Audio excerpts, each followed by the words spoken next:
Hi నమస్తే.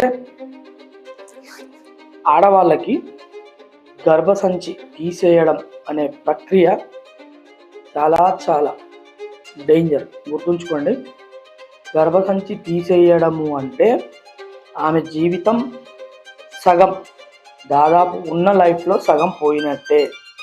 Suppose 40 సంవత్సరాల లోపు గర్భసంచి తీసేయాల్సి వచ్చిందనుకోండి, వాళ్ళు నెక్స్ట్ డే నుండి 60 సంవత్సరాల మనిషి లెక్క కనబడుతుంది. అంటే ఆరోగ్యం గురించి మాట్లాడుతున్నాను. వాళ్ళ గర్భసంచిలో ఈస్ట్రోజన్ అనే హార్మోన్ ఉంటుంది.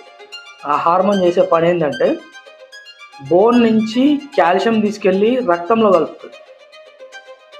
ఆ ప్రక్రియ బంద్ అయిపోతుంది, ఎందుకంటే గర్భసంచి తీసేసినప్పుడు దాంతోపాటు ఆ హార్మోన్ కూడా వెళ్ళిపోతుంది.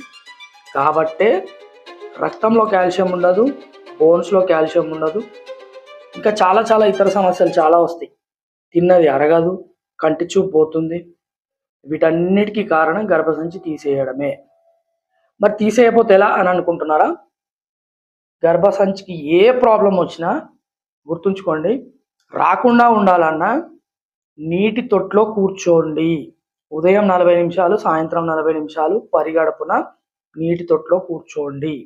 100% గర్భసంచి ప్రాబ్లమ్స్ ఏదున్నా సాల్వ్ అవుతుంది. 100% సాల్వ్ అవుతుంది.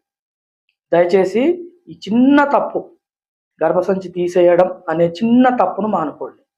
అందరికీ నమస్కారం. సర్వే జన సుఖినో భవంతు.